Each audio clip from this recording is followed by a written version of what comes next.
Драги браќа и сестри, добро утро. Се надевам дека сте расположени, одморени, сте дојдени да го слушате Божјото Слово, нели? Доаѓаме на црква секоја недела. Доаѓаме со години, може би цел живот. А јас би ме прашал нешто.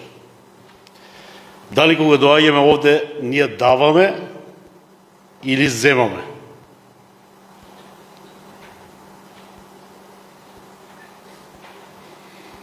Дали ние нешто даваме кога доаѓаме или нешто земаме од овде кога доаѓаме? Некој би кажал, па и двете. Некој може би ќе рече само даваме. Нели, ние собираме диско и даваме пари, кој малку, кој многу, секој различно според тоа колку му е дадено, колку срцето му е отворено. Ама јас би кажал во споредба со тоа што го добиваме овде, тоа е многу малку. И за тоа би рекол, повеќе ние добиваме отколку што даваме. А што добиваме? Добиваме мир, радост, добиваме сила, добиваме мудрост и да не ги бројам уште колку многу работи добиваме преку Божјото Слово, преку зборовите кои ќе бидат искажани, преку зборовите кои Бог ни ги упатува кон нас. Но тука има еден услов. Ако ние дозволуваме, ако ние го отвараме нашето срце и дозволиме да тоа Слово делува во нас, тогаш Бог ќе не исполни, тогаш Бог ќе не охрабри, ќе не ојача, Бог ќе направи да се осеќаме и чувствуваме добро. Ако ние тоа го занемаруваме, ако ние, како што прават телевизиите, цензури, и ние така овде правиме, па тоа не е за мене, тоа за друг, па тоа било, па сега не е, тогаш нема да дозволиме да Божјото Слово делува во нас, да Бог не исполнува и да Бог не води. Затоа нека да отстраниме се од нашите мисли и да дозволиме да Бог навлегува во нас се повеќе и повеќе, ги исполнува нашите срца, нашите мисли и делува и на нашите тела. Нека се ослободиме, доаѓаме овде во средба со нашиот Бог, во средба со еден со друг. Може би не се виделе со некој цела недела. И ова е можност и прилика да се видиме, да бидеме заедно, да бидеме овде соберени во исто име и за слава на нашиот Господ. Покасно ќе го слушаме Божјото Слово, а сега да почнеме со оваа служба, да го прославиме Бога со песната број 49, Имај го во срце Исус. Песната број 49.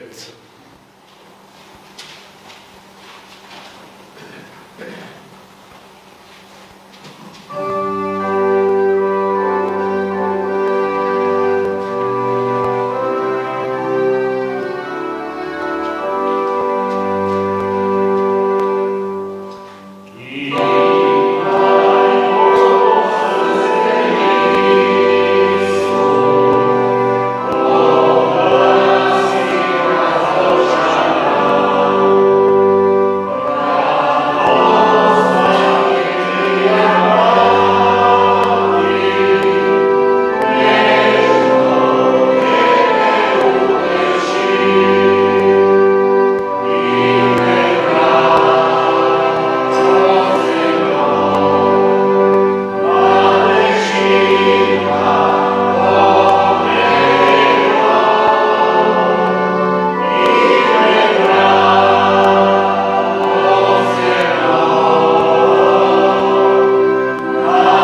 Нека да се изправиме и да му благодариме на Бога.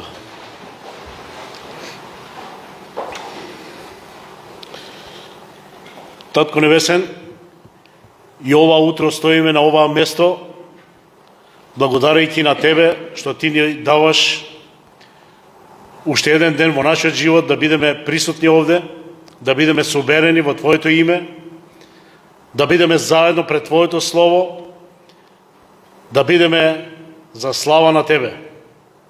Господе, ние знаеме дека се е од Тебе. Секоја минута, секоја секунда во нашиот живот е дар од Тебе.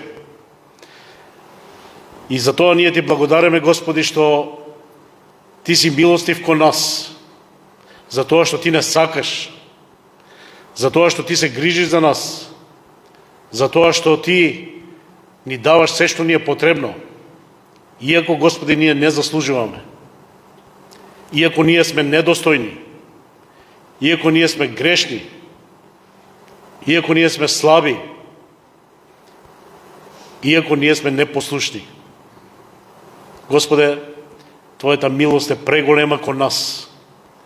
Ти го даде и Твојот Син за нас, да умре, да плати за нашите гревови.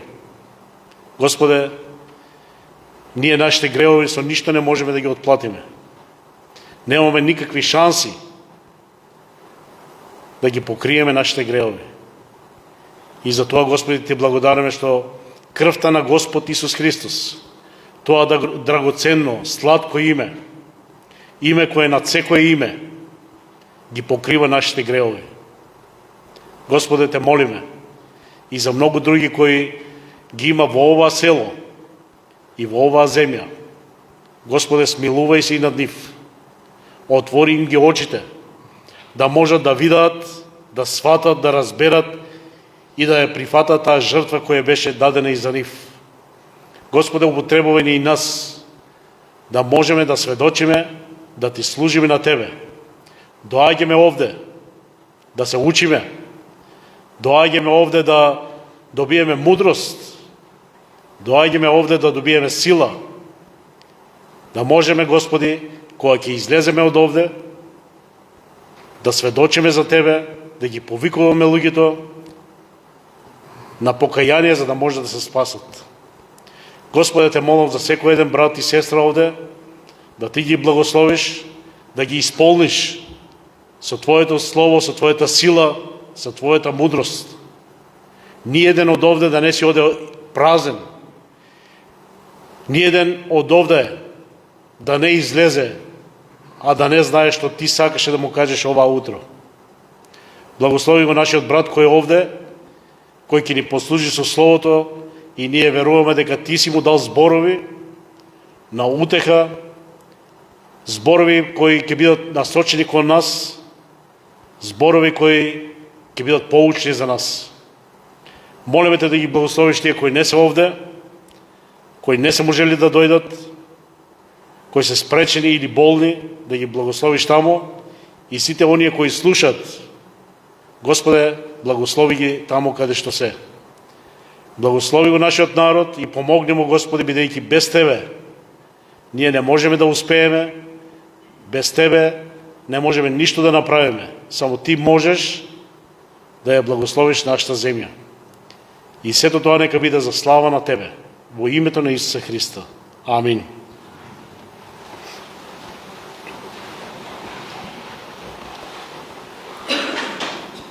Како втора песна, ќе испееме песната број 71.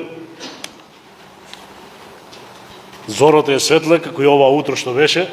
Сонцето огреа и беше многу пријатно и мило да го видиме, бидејќи овие денови беше малку мрачно, темно, но сега е светло и затоа песната број 71, Зората е светла в неделниот ден.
За ова утро Божјото Слово ќе биде проповедано од посланието до Римјаните, 8 глава, од 1 до 17 стих.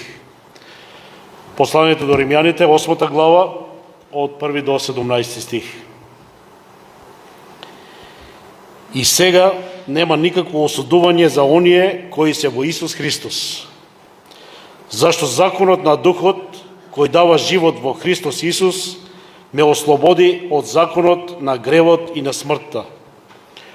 Она што законот не можеше да го направи, бидејќи беше ослабен поради телото, го изврши Бог, испраќајќи го Синот свој во тело, подобно на телото на гревот, и како жртва за гревот, тој го осуди гревот во телото. За да се исполни заповедта на законот во нас, кои живееме не по телото, туку по духот. Зашто оние кои живеат по тело, копнеат за телесното, а кои живеат по дух, за духовното. Копнежот на телото е смрт, а копнежот на духот живот и мир. Зашто копнежот на телото е непријателство против Бога. Тој не му се подредува на законот Божи, затоа што не може. А оние кои живеат по телото, не можат да му се допаднат на Бога. Вие живеете не по тело, туку по дух, само тогаш ако Духот Божи живее во вас. Ако пак некој нема Дух Христов, тој не е негов. Ако пак Христос е во нас, телото е мртво за грев, а Духот живее поради праведноста. Но ако Духот на оној кој го воскресна Исус од мртвите живее во вас, тогаш оној кој го воскресна Исус од мртвите ќе ги оживотвори и вашите смртни тела преку својот Дух кој живее во вас. Затоа, браќа, ние не сме му должни на телото за да живееме по телото. Бидејќи ако живеете по телото, ќе умрете, но ако преку Духот ги умртвувате делата на телото, ќе бидете живи. Сите оние што се управуваат по Духот Божи, се синови Божи. А зошто вие не примивте дух на робство, за да бидете во страв, туку го примивте духот на посинувањето, преку кого велиме Ава Отче. Самиот Дух му сведочи на нашиот дух дека ние сме чеда Божи. Ако сме пак чеда, ние сме наследници, наследници на Бога и сонаследници Христови, но само ако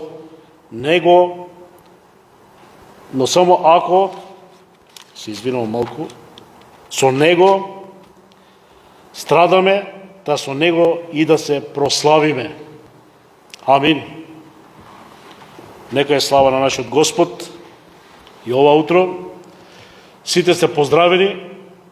Имаме гости од Скопје, од Мексико. Не знам дали ја разбира, но ние не знаеме да зборуваме на тој јазик.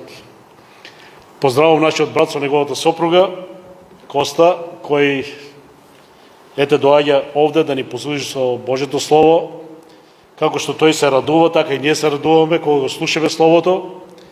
Нека Бог го благослови и него, преку него и нас, да можеме да се радуваме ако припаѓаме на Господ Исус Христос. Ако Неговиот Дух е во нас, ние сме Негови и треба се радуваме и да го славиме за тоа што така и ќе живееме.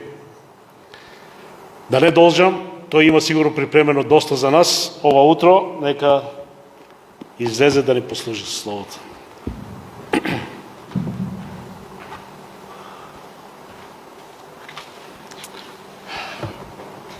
Ве поздравувам во името на нашиот Господ Исус Христос, во името на Троединиот Бог, Татко, Син и Свети Дух, и денеска токму така и фокусот на она што ќе го зборуваме ќе биде една рефлексија на тој троедин Бог, на Таткото кој го праќа Синот и на Духот кој е Христов дух.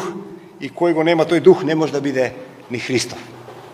Тоа се суштината на оваа порака која ја имаме во посланието на апостолот Павле до римјаните. Инаку, кога Павле ќе стигне до ова важно поглавие, 8 поглавие, во претходните неколку поглавија се обидува или објаснува на еден многу, така да кажеме, длабок и комплексен начин што се случува со човекот наспроти Божиот закон и како човек може да застане праведен да биде пред Бога.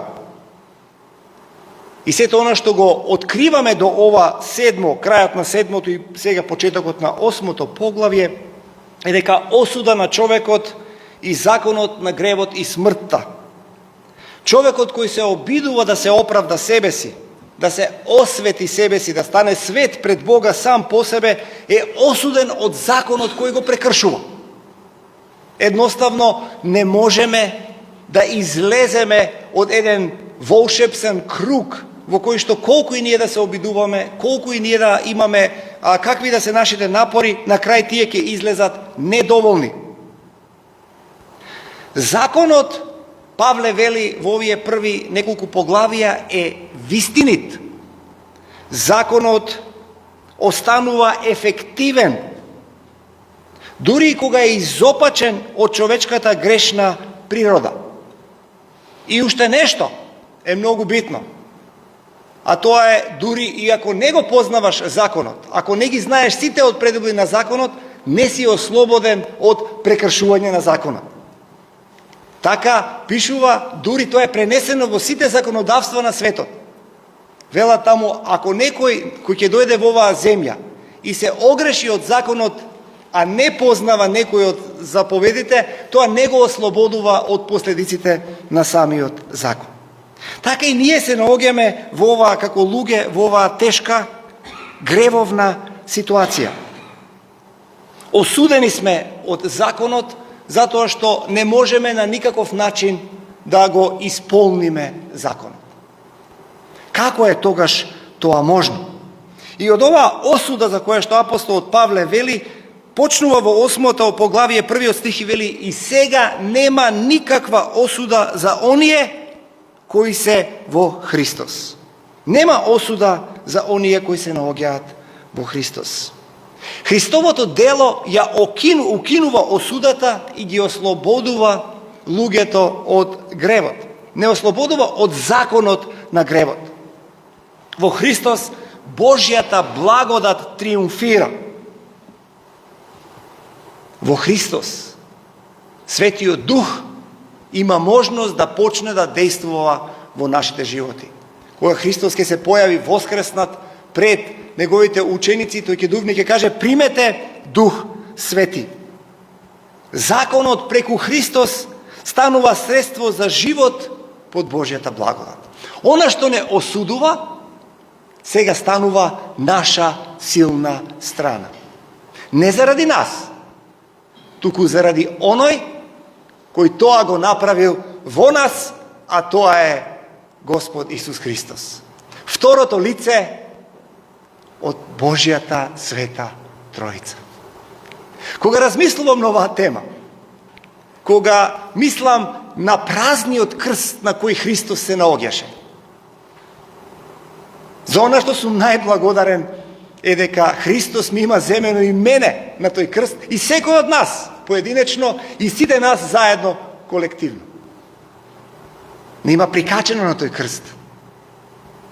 Но крстот е празен, затоа што по смртта од тој крст, по погребот после таа смрт, Христос, знаете кој? Божиот Дух, животодавен и живототворен, го воскресна во живот. И додека ние размислуваме и се вртиме кон пред Христоса и пред Бога и пред Светата Троица и се молиме, и кога му се обраќаме на Христос, можеме слободно да му кажеме како Тома: Господ мој и Бог мој. Но исто така, знаете, Христос ни вика на многу места, вели дека е добриот пастир во Новото Евангелие, вели дека е лозата, ние сме прачките, но има, не нарекува дури и што? Пријатели. Вели, ве нарекувам пријатели, затоа што сакам да ви ја откријам волјата на мојот небесен татко. Со други зборови, преку Марија, Христос стана човек. На тој начин ние можеме да кажеме дека тој е наш брат. Тој е наш Бог, семоќен Вседржител, тој е вечниот Божи збор и истовремено тој е еден од нас. Се вртиме кон него и јас кога така размислувам, некогаш дури кога имам така да кажем и духовни и некои теолошки размисли, да ви кажам. Велам, Господе Исусе Христе, Богу мој, ти си Бого човек. За од мене да направиш човеко Бог. Ти си прво Бог, а потоа човек. По природа. А по твојата благодат, јас сум прво ограничен човек, а потоа влегувам во Божјата милост преку што? Преку Христовата жртва, но уште нешто друго. Преку присуството, помазанието, исполнувањето на Светиот Дух. Нема осуда, токму затоа нема осуда за оние што се во Христос. Бидејќи Божјата благодат ни дава нов живот во Христос. Верниците се ослободени од гревот и смртта преку делото на Христос, а тоа вклучува нивно поистоветување со смртта и воскресението на Христос. Уште еднаш ќе кажам. Законот преку Христос станува средство за живот под Божјата благодат. Она што не осудуваше, сега е наш сојузник.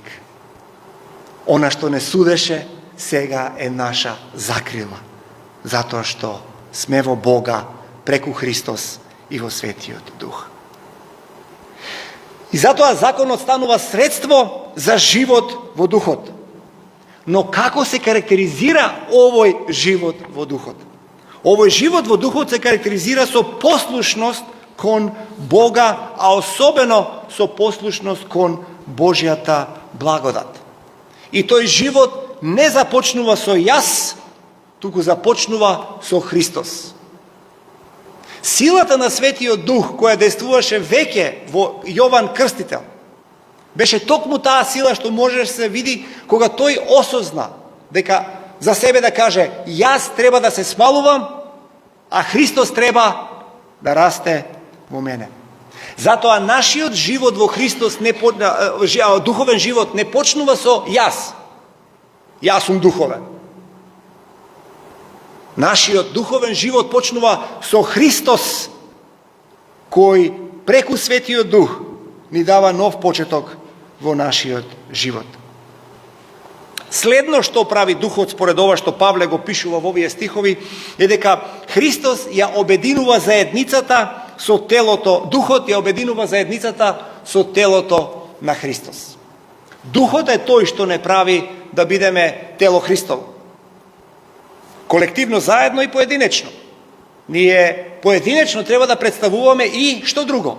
Нашето тело да биде храм на Светиот Дух. Христијанската заедница останува специфична сфера во која што Духот действува, во која што Духот оди наспроти она што се нарекува законот на телото. И сега треба малку да размислиме за овој термин. Што подразбира кога Павле ќе каже тело? Првенствено не го подразбира оваа физичка појавност. Бидејќи ова што ние го имаме дадено од Бога како физичка појавност, крв, месо, коски, клетки, ДНК, тоа што ни од Бога дадено, тоа е добро создадено. И виде Бог дека беше добро. Токму заради тоа што некои од работите на тоа што се нарекува во Библијата тело, се манифестираат најчесто преку оваа физичка појавност, затоа ги поистоветуваме едното со другото. Но тие не треба да бидат помешани. Првенствено, описно треба да ја разбереме оваа работа за телото, а тоа е паднатата човечка природа. Ние сме добро создадени. Бог го сака најдоброто за нас. дух, душа и тело. Телото не е исклучено од тоа. Но токму за да можеме таму да стигнеме, треба да имаме дух во нас, кој ќе ја оживотвори нашата душа и на тој начин тоа ќе се пројави преку нашето тело. Затоа што духот ни создава нов идентитет. Духот не преобразува од падната човечка природа, од живот во паднато човечко тело, во живот во дух, во кое што нашето тело се поистоветува со совршеното човечко тело на Исус Христос. Пребивањето на Светиот Дух во нашиот живот го менува идентитетот кој е карактеризиран со грев. И на тој начин им овозможува на верниците да живеат согласно со Божјата волја. Но, тука има едно големо но. Некој од најголемите теолошки умови, вклучувајќи го и во средниот век, Тома Аквински, токму кога размислуваат на овие теми, сака да нагласат една многу важна работа. Бог не повикува да го послушаме Светиот Дух во нашиот живот. Многу е важно дали сме ние отворени Светиот Дух да действува преку нас. Со други зборови, кога го имаме умот или Божиот Дух во нас, кога размислуваме со мислите на Духот, тогаш дозволуваме Бог да действува во нас и да бидеме соодветни со Божјата волја. Кога одбиваме да размислуваме на тој начин, тогаш ние се противиме на Духот и Духот нема да действува преку нашиот живот. Ова е веќе најавено и во Стариот Завет. Многу често луѓето прават една вака остра разлика. Новиот Завет само по благодат, милост, нема добри дела. Стариот Завет секој си заработиш за себе, но не е тоа така. Барем во најмала рака не е толку остро подвоено од едното кон другото. Напротив, и Стариот Завет сака да најави, во најава дава, дека всушност по милост може човек само да се спаси и на ниту еден друг начин. Кога Давид се моли, кога вика чисто срце дај ми, о Господе, тој се моли за еден конкретен греф. Знаете што? За тој греф нема простување предвидено во Стариот Завет. Нема. А сепак Давид се врти и вика, Боже, чисто срце дај ми, обнови го духот во мене, да можам да живеам соодветно со Твоите заповеди. Во Езекијел 36 глава до 27 стих, еве што вели пророкот, поточно ги презема зборовите на Бога и вели, види Бог што му кажува на Божиот народ. Ке го ставам мојот дух во вас и ке ве направам да одите според моите заповеди. Само откако Бог ке го стави духот во својот народ, тогаш овој народ ке може да ги спроведе неговите заповеди. Духот што пребива ја исполнува Божјата ветена преобразба која на сите нам ни е дарувана. Но Духот ни е даден преку Христос. Не можеме директно да дојдеме до Духот ако Христос претходно не ја заврши таа најголема работа за нас, а тоа е да не искупи пред Бога и да не представи пред Него чисти и свети. А истовремено, како што Христос не представува пред Бога, на ист начин тоа се нарекува Божјо дело на Таткото. Таткото сака да ја изврши ова дејство на очистување на грешното човештво. Со други зборови, трите лица на Светата Троица, Татко, Син и Свети Дух, се во вечен дослух од секогаш до за секогаш. Не постои време во кое што единствениот жив Бог не бил живо заинтересиран за тебе. Не постои едно делче од една секунда во кое што Таткото, Синот и Светиот Дух не го помислуваат твоето име, моето име, нашето име. Не постои еден дел од минувањето на светлината, колку брзина и треба на неизе. Замислете тоа милиарда пати побрзо. Бог мисли, размислува ни сето време и го обмислува преку својата промисла доброто на секого од нас. Како тоа се постигнува? со тоа што Христос ни го дава духот и ние почнуваме не да размислуваме според телото, туку да размислуваме според духот. Но битката е реална. Војната е реална и таа трае 24 часа, 7 дена во неделата, 30 или 31 ден во месецот, 28 или 29 во февруари, 365 дена во годината, од година во година. Борбата трае. Не можеме да оставиме простор во кој што ќе кажеме, сега стигнавме таму каде што треба да бидеме, затоа што додека сме на оваа земја и во овој свет, борбата меѓу духот и телото постојано ќе трае. И затоа тука сме предупредени. Имаме сериозни предупредувања. Какви се тие предупредувања што Павле ни ги дава?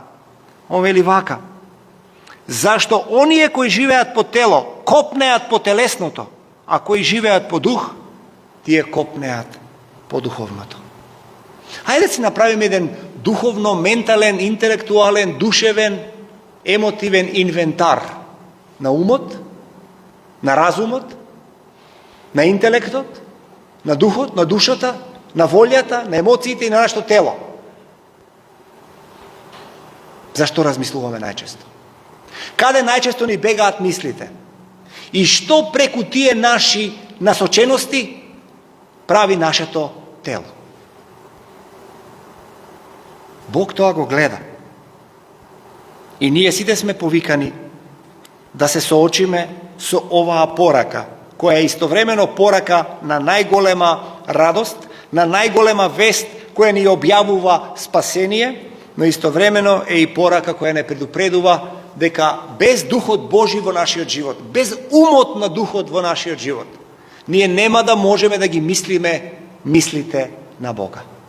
А ако не ги мислиме мислите на Бога, тогаш по дефиниција нема празен простор. Знаете што Христос вика, кога некој ќе се очисти од демони, од духови, и нема да биде таа територија заземена од вистинскиот дух, после некое време што се случува? Станува уште полошо. Многу пати полошо. Нема празна територија, нема вакуум. Не постои простор во кој што ќе кажеш јас исчистив и сега тука внатре е чисто. Единствената чистота може да биде ако му дозволуваме да Духот да действува преку нас и така нашето паднато грешно тело ќе може да ја извршува Божјата волја која Бог безпрекорно ја очекува од нас. И само така законот кој е наш суд, законот кој не осудува, законот кој е против нас, така да се изразам, преку Христос во Светиот Дух, станува закон кој е за нас. Од судија, од обвинител, станува наш бранител.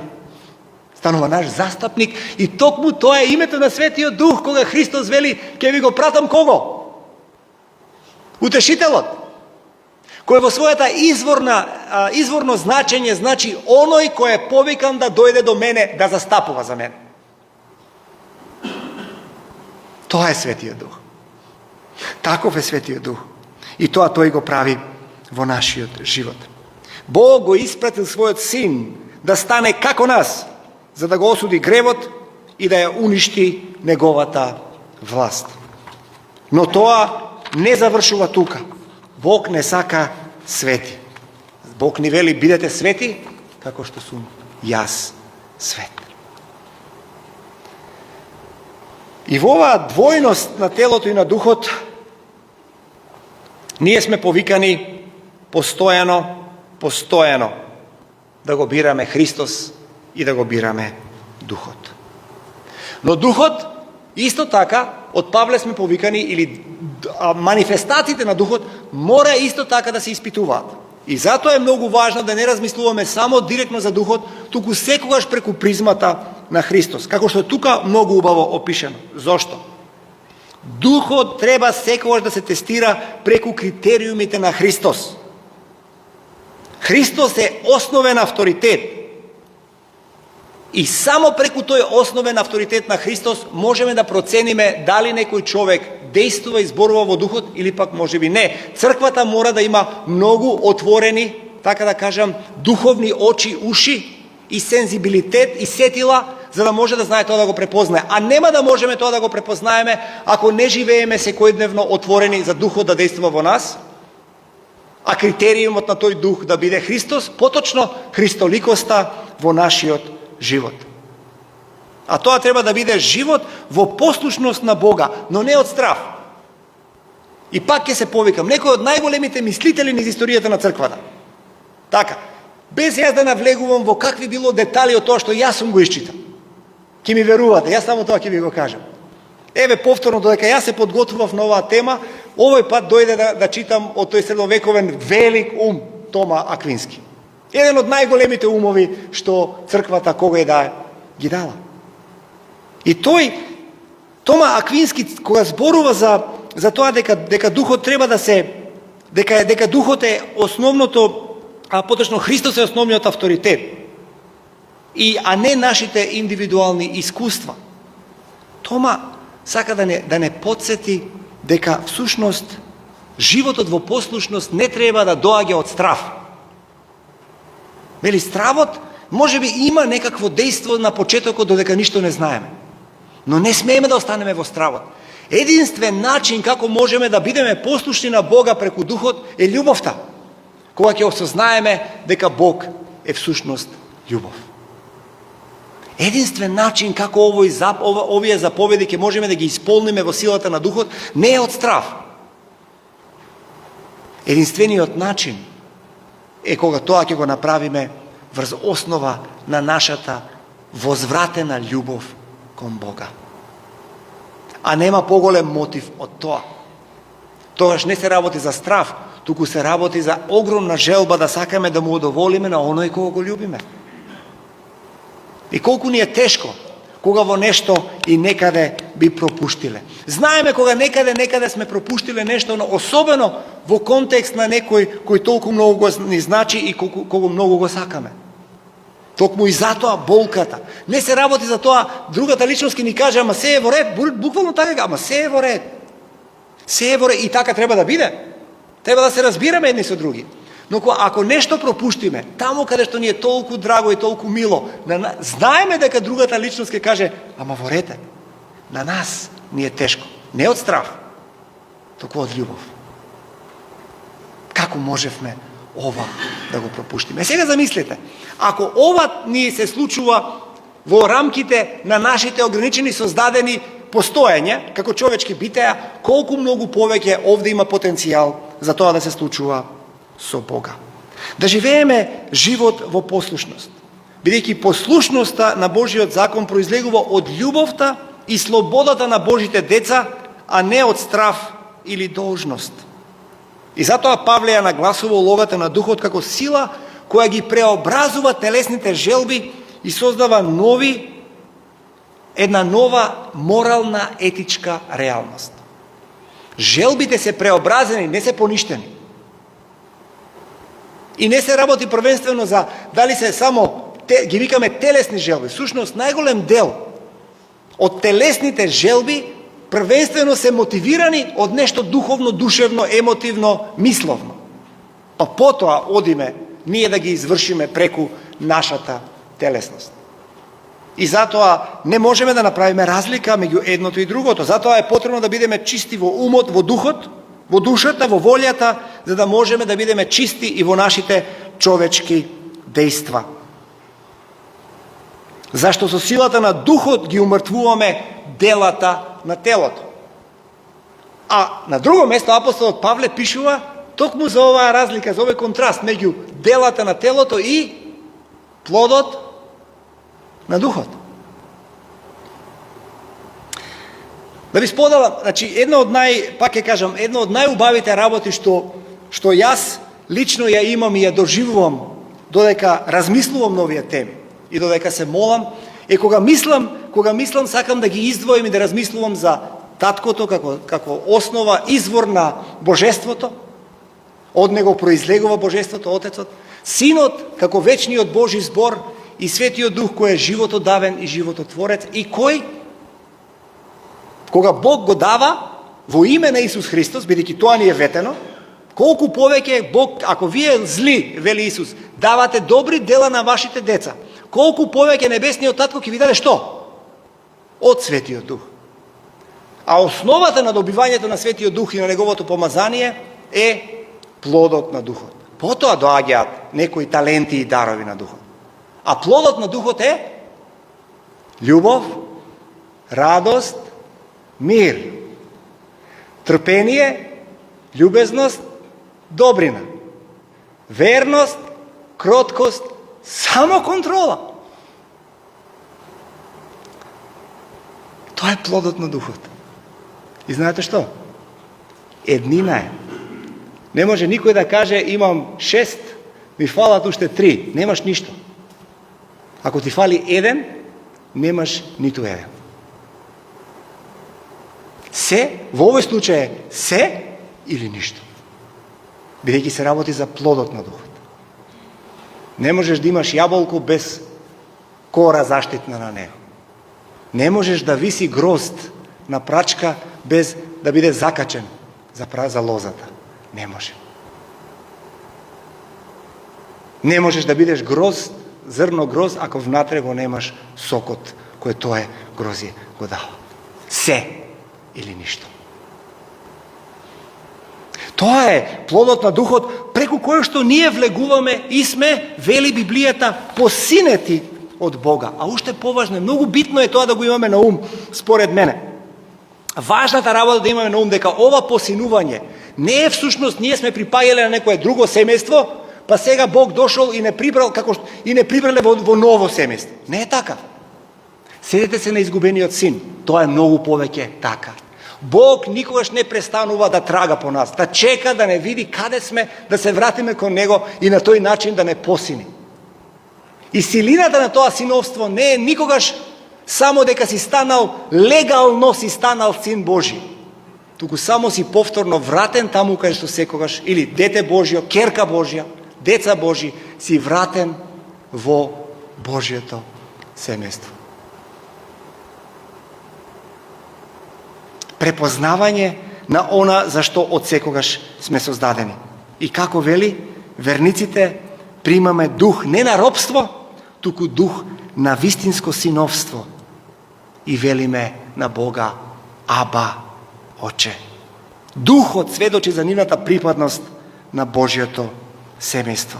И тогаш, и само тогаш, без исклучок, ќе можеме заедно со Христос да влеземе и заедно со Христос да живееме, а во некоја друга пригода се надевам, целово поглавие планирам да го испроповедам, тогаш вели вака, ние сме сонаследници Христови, но само ако со Него страдаме, та со Него и ќе се прославиме.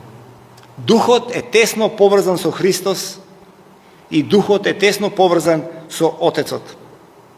Присуството на Христос преку Духот се одвива на оваа земја преку неговата заедница. Како Христос ќе биде прославен? Со тоа што и како заедницата ќе биде прославена?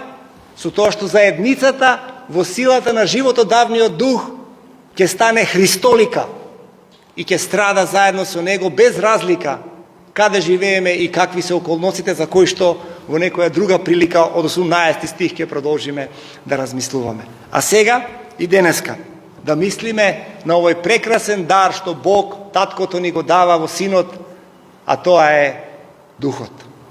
Да живееме во тој Дух, да чекориме во тој Дух, да не се откажеме ниту еден миг и сето тоа да го правиме од љубов и за љубов. И на тој начин заедницата, оваа конкретна и универзалната севкупната Божја заедница да биде сведоштвото за кое што Исус Христос се моли во големата молитва во новото Евангелие во 17-та глава. Нека Бог ни помогне тоа така и да биде. Ќе ве замолам да станеме и ќе се помолиме. Небесен Татко, ние ти благодариме што ни го даде својот Син Исус Христос и во силата на Твојот збор вечен го даде животодавниот Свети Дух, кој го преобразува нашиот живот и не прави еднакви со Тебе, Христе. Ти си Бого човек, а нас не правиш да бидеме човеко богови. Ти благодариме за тоа и те молиме од љубов да одговориме на Твојата љубов и на тој начин да ги поништиме сите така наречени дела на телото. Да така што ова наше тело, дух, душа и тело, да биде целосно посветено на мислите, на плодот, на она што Духот го прави преку тебе како дар. Во името на Исус Христос те молам, услишај ме. Амин. Амин. Повелете, може да се.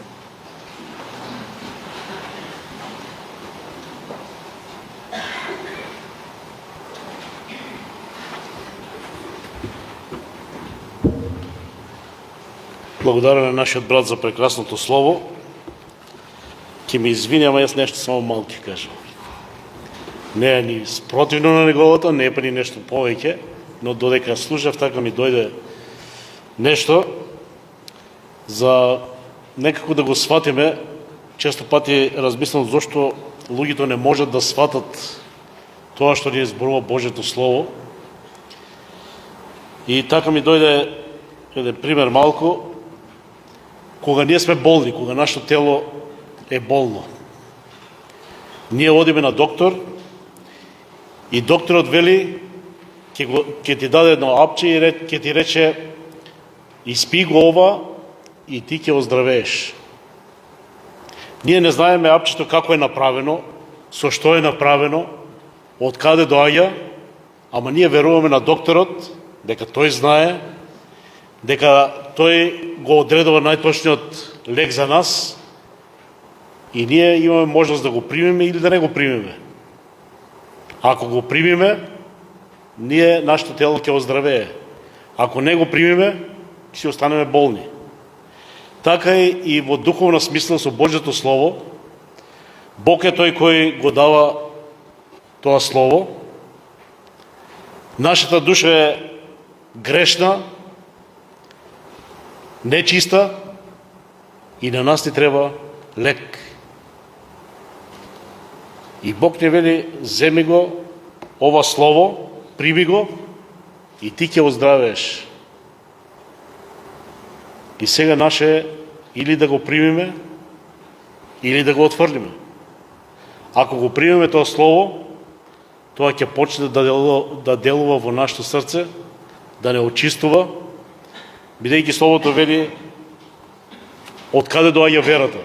Од слушање на Божјето Слово.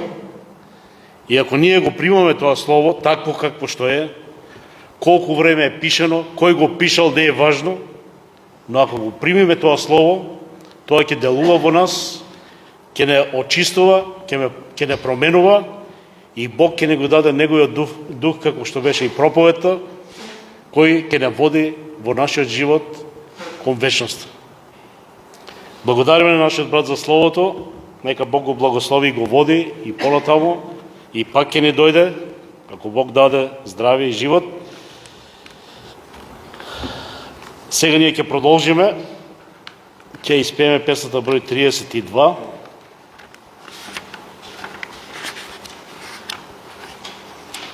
Од душе свет животворен, ти дојди од небо. Песната број 32. Oh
Сега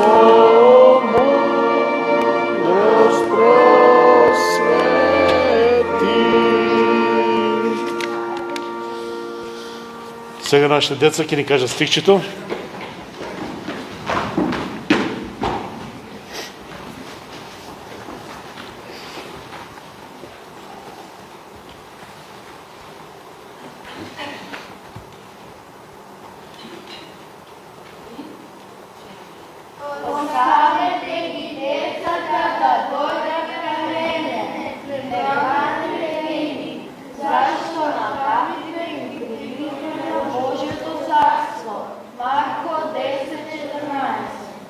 Браво, деца.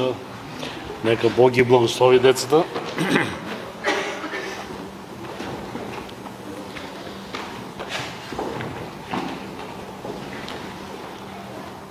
Дојдохме при крајот. После службата хорот ќе има проба. Се спремаме за празникот, затоа сите нека останат да пробаме. А сите вие другите може да си одите, ама поканите сте одново да дојдете следната недела во 10 часот и одново да бидеме заедно и да го слушаме Божјето Слово. Сега за крај ќе испееме песната 318 и на крајот нашиот брат ќе даде благослов, ќе го замолам и да излезе. На Господ што да дадам јас. Тоа е да размислуваме што можеме, што треба ние од нас да дадеме на Господ. 318. Може би целата е многу голема, да скратаме малку. Првите 3 строфи ќе испееме и ќе завршиме со тоа.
Нека да се изправиме.